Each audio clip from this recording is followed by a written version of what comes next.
ಮೊನ್ನೆ ದೆಹಲಿ ಒಳಗ ಒಂದು 6 ವರ್ಷದ ಮಗು ಒಂದು ಬಲೂನದೊಳಗೆ ಬಣ್ಣ ಕಟ್ಟಿ ಕೆಳಗೆ ಹೋಗ್ಯದ, ಕೈ ಜಾರಿ ಬಿದ್ದೈತಿ.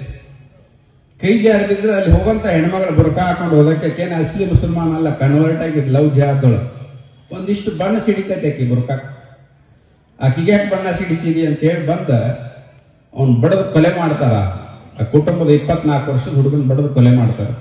7 ಮಂದಿ ಕೂಡಿ 7 ಮಂದಿ ಯಾವ ರೀತಿ ಬಡಿತಾರ ಅಂದ್ರ ಬಡಿಗಿ ಎಲ್ಲಾ ತಗೊಂಡ್ ಬಡಿತಾರ, ಡೊಕ್ ಓದಿತಾರ, ಸಾಯಿತನ ಬಿಡುದಿಲ್ಲ.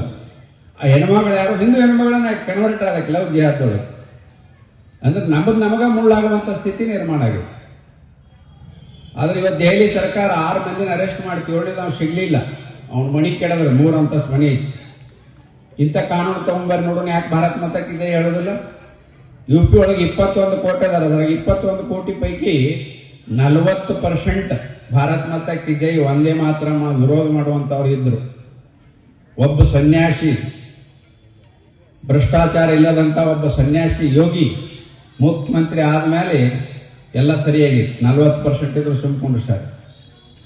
ರಾಜಕಾರಣಿಗಳ ಹತ್ರ ಎಲ್ಲಿ ಶಕ್ತಿ ಇರ್ತೈತೋ ಅಲ್ಲಿ ಕಾನೂನು ಪಾಲನೆ ಆಗ್ತೈತೆ.